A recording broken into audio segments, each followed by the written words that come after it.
आदमी एक खूबियां तीन। एक बार अकबर और बीरबल बागीचे में बैठे थे। अचानक अकबर ने बीरबल से पूछा कि क्या तुम किसी ऐसे इंसान को खोज सकते हो जिसमें अलग अलग बोली बोलने की खूबी हो। बीरबल ने कहा, क्यों नहीं, मैं एक आदमी जानता हूँ जो तोते की बोली बोलता है, शेर की बोली बोलता है और गधे की बोली भी बोलता है। अकबर इस बात को सुनकर हैरत में पड़ गए। उन्होंने बीरबल को कहा कि अगले दिन उस आदमी को पेश किया जाए। बीरबल उस आदमी को अगले दिन सुबह दरबार में ले गए और उसे एक छोटी बोतल शराब पिला दी। अब हल्के नशे की हालत में शराबी अकबर बादशाह के आगे खड़ा था। वह जानता था कि दारू पीकर आया जानकर बादशाह सजा देगा, इसलिए वह गिड़गिड़ाने लगा और बादशाह की खुशामद करने लगा। तब बीरबल बोले कि हुजूर, यह जो सजा के डर से बोल रहा है वह तोते की भाषा है। उसके बाद बीरबल ने वहीं उस आदमी को एक और शराब की बोतल पिला दी। अब वह आदमी पूरी तरह नशे में था। वह अकबर बादशाह के सामने सीना तान कर खड़ा हो गया। उसने कहा कि आप नगर के बादशाह हैं तो क्या हुआ, मैं भी अपने घर का बादशाह हूँ। मैं यहाँ किसी से नहीं डरता हूँ। बीरबल बोले कि हुजूर, अब शराब के नशे में निडर होकर यह जो बोल रहा है यह शेर की भाषा है। अब फिर से बीरबल ने उस आदमी का मुंह पकड़कर एक और बोतल उसके गले से उतार दी। इस बार वह आदमी लड़खड़ाते गिरते पड़ते हुए जमीन पर लेट गया और हाथ पांव हवा में भांजते हुए मुंह से उलझुलूल आवाजें निकालने लगा। अब बीरबल बोले कि हुजूर, अब यह जो बोल रहा है वह गधे की भाषा है। अकबर एक बार फिर बीरबल की हाजिर जवाबी से प्रसन्न हुए और यह मनोरंजक उदाहरण पेश करने के लिए उन्होंने बीरबल को इनाम दिया। ईश्वर अच्छा ही करता है। बीरबल एक ईमानदार तथा धर्मप्रिय व्यक्ति था। वह प्रतिदिन ईश्वर की आराधना बिना नागा किया करता था। इससे उसे नैतिक व मानसिक बल प्राप्त होता था। वह अक्सर कहा करता था कि ईश्वर जो कुछ भी करता है मनुष्य के भले के लिए ही करता है। कभी कभी हमें ऐसा लगता है कि ईश्वर हम पर कृपा दृष्टि नहीं रखता, लेकिन ऐसा होता नहीं। कभी कभी तो उसके वरदान को भी लोग शाप समझने की भूल कर बैठते हैं। वह हमको थोड़ी पीड़ा इसलिए देता है ताकि बड़ी पीड़ा से बच सकें। एक दरबारी को बीरबल की ऐसी बातें पसंद न आती थीं। एक दिन वही दरबारी दरबार में बीरबल को संबोधित करता हुआ बोला, देखो ईश्वर ने मेरे साथ क्या किया। कल शाम को जब मैं जानवरों के लिए चारा काट रहा था तो अचानक मेरी छोटी उंगली कट गई। क्या अब भी तुम यही कहोगे कि ईश्वर ने मेरे लिए यह अच्छा किया है? कुछ देर चुप रहने के बाद बोला बीरबल, मेरा अब भी यही विश्वास है, क्योंकि ईश्वर जो कुछ भी करता है मनुष्य के भले के लिए ही करता है। सुनकर वह दरबारी नाराज हो गया कि मेरी तो उंगली कट गई और बीरबल को इसमें भी अच्छाई नजर आ रही है। मेरी पीड़ा तो जैसे कुछ भी नहीं। कुछ अन्य दरबारियों ने भी उसके सुर में सुर मिलाया। तभी बीच में हस्तक्षेप करते हुए बादशाह अकबर बोले, बीरबल, हम भी अल्लाह पर भरोसा रखते हैं, लेकिन यहाँ तुम्हारी बात से सहमत नहीं। इस दरबारी के मामले में ऐसी कोई बात नहीं दिखाई देती जिसके लिए उसकी तारीफ की जाए। बीरबल मुस्कराता हुआ बोला, ठीक है जहां पनाह, समय ही बताएगा। अब 3 महीने बीत चुके थे। वह दरबारी जिसकी उंगली कट गई थी घने जंगल में शिकार खेलने निकला हुआ था। एक हिरन का पीछा करते वह भटककर आदिवासियों के हाथों में जा पड़ा। वे आदिवासी अपने देवता को प्रसन्न करने के लिए मानव बलि में विश्वास रखते थे। वे उस दरबारी को पकड़कर मंदिर में ले गए बलि चढ़ाने के लिए। लेकिन जब पुजारी ने उसके शरीर का निरीक्षण किया तो हाथ की एक उंगली कंपाई। नहीं, इस आदमी की बलि नहीं दी जा सकती, मंदिर का पुजारी बोला। यदि 9 उंगलियों वाले इस आदमी को बलि चढ़ा दिया गया तो हमारे देवता बजाय प्रसन्न होने के क्रोधित हो जाएंगे। अधूरी बलि उन्हें पसंद नहीं। हमें महामारियों, बाढ़ या सूखे का प्रकोप झेलना पड़ सकता है, इसलिए इसे छोड़ देना ही ठीक होगा। और उस दरबारी को मुक्त कर दिया गया। अगले दिन वह दरबारी दरबार में बीरबल के पास आकर रोने लगा। तभी बादशाह भी दरबार में आ पहुंचे और उस दरबारी को बीरबल के सामने रोता देखकर हैरान रह गए। तुम्हें क्या हुआ, रो क्यों रहे हो? अकबर ने सवाल किया। जवाब में उस दरबारी ने अपनी आप बीती विस्तार से कह सुनाई। वह बोला, अब मुझे विश्वास हो गया है कि ईश्वर जो कुछ भी करता है मनुष्य के भले के लिए ही करता है। यदि मेरी उंगली न कटी होती तो निश्चित ही आदिवासी मेरी बलि चढ़ा देते। इसीलिए मैं रो रहा हूं, लेकिन ये आंसू खुशी के हैं। मैं खुश हूं क्योंकि मैं जिंदा हूं। बीरबल के ईश्वर पर विश्वास को संदेह की दृष्टि से देखना मेरी भूल थी। अकबर ने मंद मंद मुस्कराते हुए दरबारियों की ओर देखा जो सिर झुकाए चुपचाप खड़े थे। अकबर को गर्व महसूस हो रहा था कि बीरबल जैसा बुद्धिमान उसके दरबारियों में से एक है। जब बीरबल बच्चा बना। एक दिन बीरबल दरबार में देर से पहुंचा। जब बादशाह ने देरी का कारण पूछा तो वह बोला, मैं क्या करता हुजूर। मेरे बच्चे आज जोर जोर से रोकर कहने लगे कि दरबार में न जाऊं। किसी तरह उन्हें बहुत मुश्किल से समझा पाया कि मेरा दरबार में हाजिर होना कितना जरूरी है। इसी में मुझे काफी समय लग गया और इसलिए मुझे आने में देर हो गई। बादशाह को लगा कि बीरबल बहानेबाजी कर रहा है। बीरबल के इस उत्तर से बादशाह को तसल्ली नहीं हुई। वे बोले, मैं तुमसे सहमत नहीं हूं। किसी भी बच्चे को समझाना इतना मुश्किल नहीं जितना तुमने बताया। इसमें इतनी देर तो लग ही नहीं सकती। बीरबल हंसता हुआ बोला, हुजूर, बच्चे को गुस्सा करना या डपटना तो बहुत सरल है, लेकिन किसी बात को विस्तार से समझा पाना बेहद कठिन। अकबर बोले, मूर्खों जैसी बात मत करो। मेरे पास कोई भी बच्चा लेकर आओ। मैं तुम्हें दिखाता हूं कि कितना आसान है यह काम। ठीक है जहां पनाह, बीरबल बोला, मैं खुद ही बच्चा बन जाता हूं और वैसा ही व्यवहार करता हूं। तब आप एक पिता की भांति मुझे संतुष्ट करके दिखाएं। फिर बीरबल ने छोटे बच्चे की तरह बर्ताव करना शुरू कर दिया। उसने तरह तरह के मुंह बनाकर अकबर को चिढ़ाया और किसी छोटे बच्चे की तरह दरबार में यहाँ वहां उछलने कूदने लगा। उसने अपनी पगड़ी जमीन पर फेंक दी। फिर वह जाकर अकबर की गोद में बैठ गया और लगा उनकी मूंछों से छेड़छाड़ करने। बादशाह कहते ही रह गए, नहीं नहीं मेरे बच्चे, ऐसा मत करो, तुम तो अच्छे बच्चे हो न। सुनकर बीरबल ने जोर जोर से चिल्लाना शुरू कर दिया। तब अकबर ने कुछ मिठाइयां लाने का आदेश दिया, लेकिन बीरबल जोर जोर से चिल्लाता ही रहा।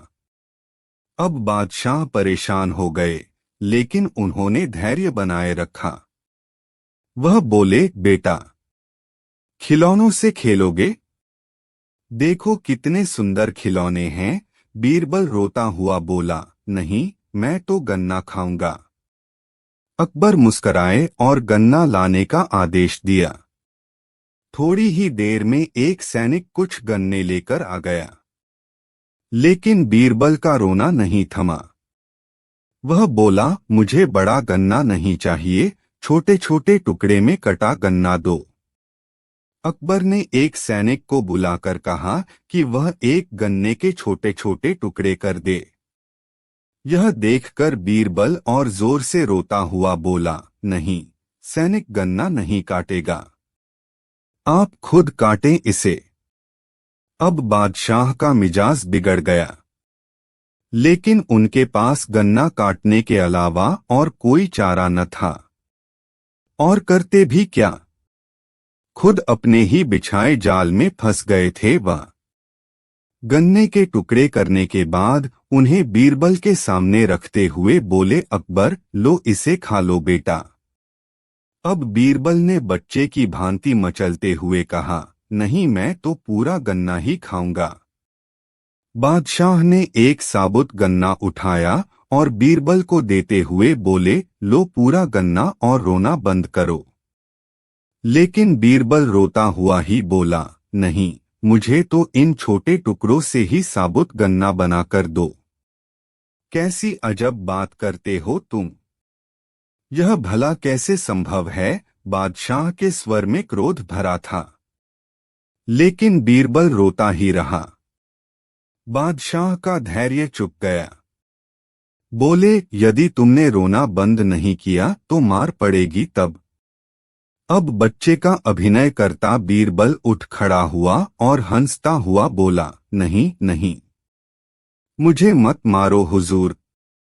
अब आपको पता चला कि बच्चे की बेतुकी जिदों को शांत करना कितना मुश्किल काम है। बीरबल की बात से सहमत थे अकबर। बोले, हाँ ठीक कहते हो। रोते चिल्लाते जिद पर अड़े बच्चे को समझाना बच्चों का खेल नहीं। जोरू का गुलाम। बादशाह अकबर और बीरबल बातें कर रहे थे। बात मियां बीवी के रिश्ते पर चल निकली तो बीरबल ने कहा, अधिकतर मर्द जोरू के गुलाम होते हैं और अपनी बीवी से डरते हैं।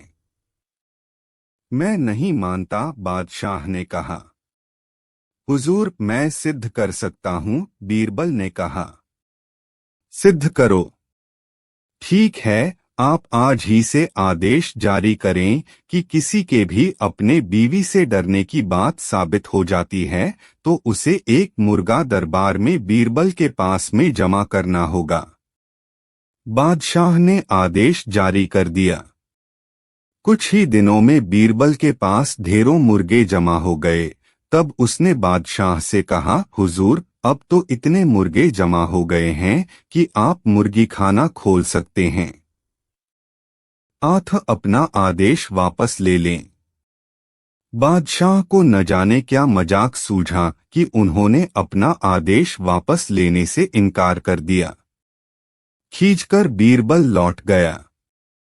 अगले दिन बीरबल दरबार में आया तो बादशाह अकबर से बोला, हुजूर, विश्वसनीय सूत्रों से पता चला है कि पड़ोसी राजा की पुत्री बेहद खूबसूरत है। आप कहें तो आपके विवाह का प्रस्ताव भेजूं।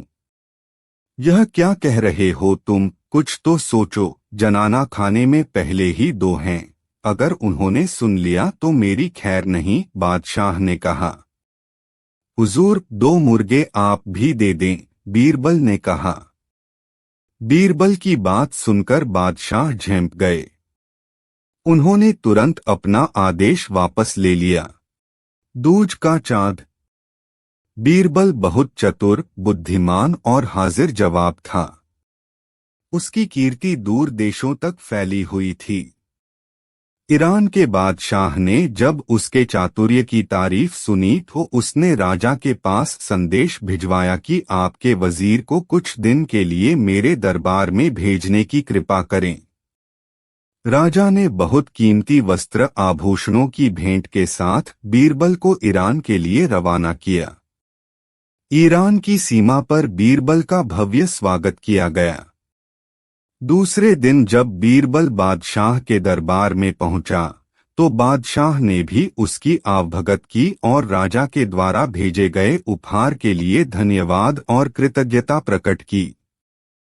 बीरबल ने ईरान के बादशाह को राजनीति के कई रहस्य समझाए।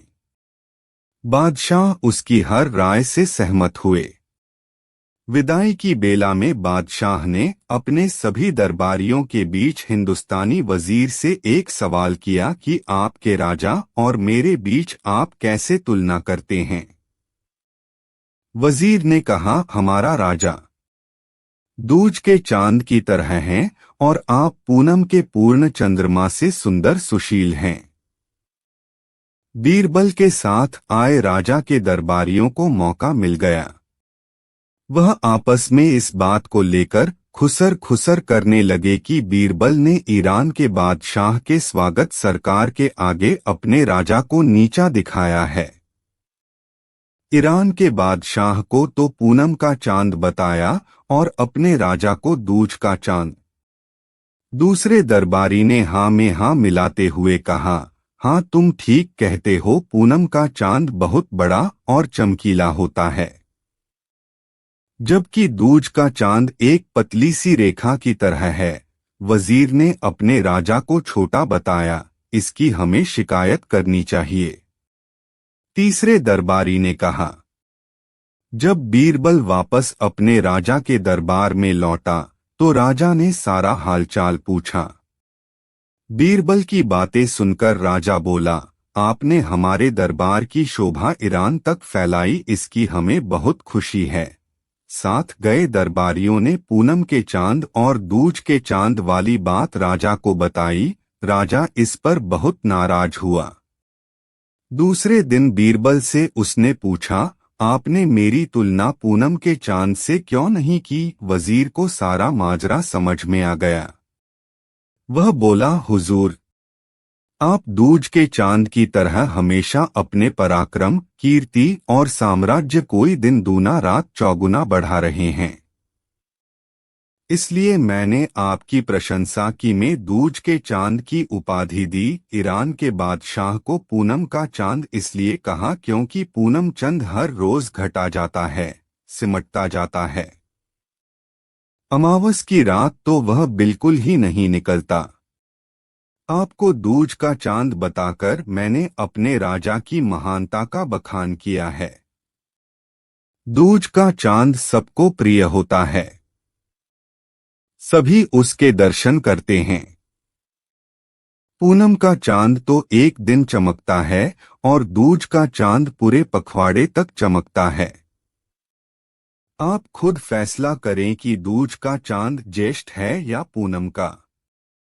राजा ने कहा, हाँ दूज का चांद। और अपने बीरबल की बात सुनकर राजा खुश हुआ। उसने चुगलखोरों की जमकर खबर ली। राजा ने उससे और इनाम देकर सम्मानित किया। पंडित जी, शाम ढलने को थी। सभी आगंतुक धीरे धीरे अपने घरों को लौटने लगे थे।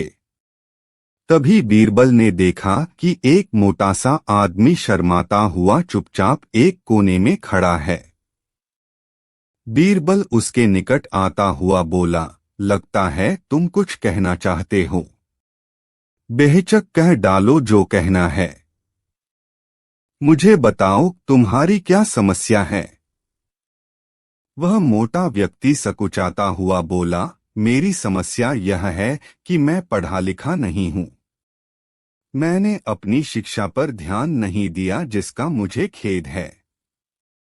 मैं भी समाज में सिर उठाकर सम्मान से जीना चाहता हूँ, पर अब नहीं लगता है ऐसा कभी नहीं हो पाएगा।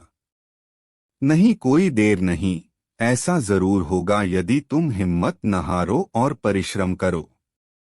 तुममें भी योग्यता है, बीरबल ने कहा, लेकिन ज्ञान पाने में तो सालों लग जाएंगे। मोटे आदमी ने कहा, मैं इतना इंतजार नहीं कर सकता। मैं तो यह जानना चाहता हूँ कि क्या कोई ऐसा तरीका है कि चुटकी बजाते ही प्रसिद्धि मिल जाए। प्रसिद्धि पाने का ऐसा आसान रास्ता तो कोई नहीं है। बीरबल बोला, यदि तुम वास्तव में योग्य और प्रसिद्ध कहलवाना चाहते हो तो मेहनत तो करनी ही होगी, वह भी कुछ समय के लिए। यह सुनकर मोटा आदमी सोच में डूब गया। नहीं, मुझ में इतना धैर्य नहीं है, मोटे आदमी ने कहा। मैं तो तुरंत ही प्रसिद्धि पाकर पंडित जी कहलवाना चाहता हूँ। ठीक है, बीरबल बोला, इसके लिए तो एक ही उपाय है। कल तुम बाजार में जाकर खड़े हो जाना। मेरे भेजे आदमी वहां होंगे जो तुम्हें पंडित जी कहकर पुकारेंगे। वे बार बार जोर जोर से ऐसा कहेंगे। इससे दूसरे लोगों का ध्यान इस ओर जाएगा, वे भी तुम्हें पंडित जी कहना शुरू कर देंगे। ऐसा होना स्वाभाविक भी है। लेकिन हमारा नाटक तभी सफल होगा जब तुम गुस्सा दिखाते हुए उन पर पत्थर फेंकने लगोगे या हाथ में लाठी लेकर उनको दौड़ाना होगा तुम्हें। लेकिन सतर्क रहना, गुस्से का सिर्फ दिखावा भर करना है तुम्हें। किसी को चोट नहीं पहुंचनी चाहिए। उस समय तो वह मोटा आदमी कुछ समझ नहीं पाया और घर लौट गया। अगली सुबह वह मोटा आदमी बीरबल के कहेनुसार व्यस्त बाजार में जाकर खड़ा हो गया। तभी बीरबल के भेजे आदमी वहां आ पहुंचे और तेज स्वर में कहने लगे, पंडित जी, पंडित जी, पंडित जी। मोटे आदमी ने यह सुन अपनी लाठी उठाई और भाग पड़ा उन आदमियों के पीछे, जैसे सच ही में पिटाई कर देगा। बीरबल के भेजे आदमी वहां से भाग निकले, लेकिन पंडित जी का राग अलापना उन्होंने नहीं छोड़ा। कुछ ही देर बाद आवारा लड़कों का वहां घूमता समूह पंडित जी चिल्लाता हुआ उस मोटे आदमी के पास आ धमका। बड़ा मजेदार दृश्य उपस्थित हो गया था। मोटा आदमी लोगों के पीछे दौड़ रहा था और लोग पंडित जी कहते हुए नाच गाकर चिल्ला रहे थे। अब मोटा आदमी पंडित जी के नाम से प्रसिद्ध हो गया। जब भी लोग उसे देखते तो पंडित जी कहकर ही संबोधित करते।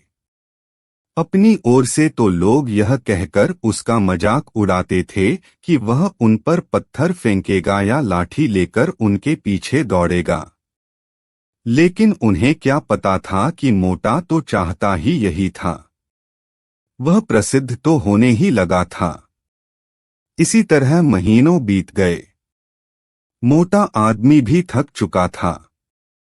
वह यह भी समझ गया था कि लोग उसे सम्मानवश पंडित जी नहीं कहते, बल्कि ऐसा कहकर तो वे उसका उपहास करते हैं। लोग जान गए थे कि पंडित कहने से उसे गुस्सा आ जाता है।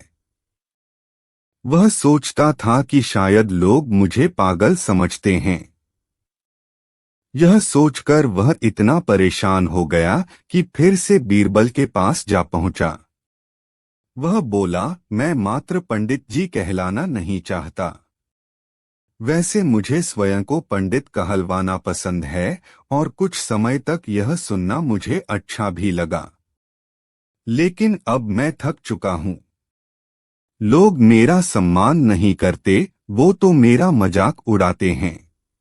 मोटे आदमी को वास्तविकता का आभास होने लगा था। मोटे आदमी को यह कहता देख बीरबल हंसता हुआ यह बोला, मैंने तो तुमसे पहले ही कह दिया था कि तुम बहुत समय तक ऐसा नहीं कर पाओगे। लोग तुम्हें वह सब कैसे कह सकते हैं जो तुम हो ही नहीं। क्या तुम उन्हें मूर्ख समझते हो? जाओ, अब कुछ समय किसी दूसरे शहर में जाकर बिताओ। जब लौटो तो उन लोगों को नजरअंदाज कर देना जो तुम्हें पंडित जी कहकर पुकारें। एक अच्छे सभ्य व्यक्ति की तरह आचरण करना। शीघ्र ही लोग समझ जाएंगे कि पंडित जी कहकर तुम्हारा उपहास करने में कुछ नहीं रखा और वे ऐसा कहना छोड़ देंगे। मोटे आदमी ने बीरबल के निर्देश पर अमल किया। जब वह कुछ माह बाद दूसरे शहर से लौटकर आया तो लोगों ने उसे पंडित जी कहकर परेशान करना चाहा। लेकिन उसने कोई ध्यान न दिया। अब वह मोटा आदमी खुश था कि लोग उसे उसके असली नाम से जानने लगे हैं। वह समझ गया था कि प्रसिद्धि पाने की सरल राह कोई नहीं है। अकबर का साला अकबर का साला हमेशा से ही बीरबल की जगह लेना चाहता था। अकबर जानते थे कि बीरबल की जगह ले सके ऐसा बुद्धिमान इस संसार में कोई नहीं है।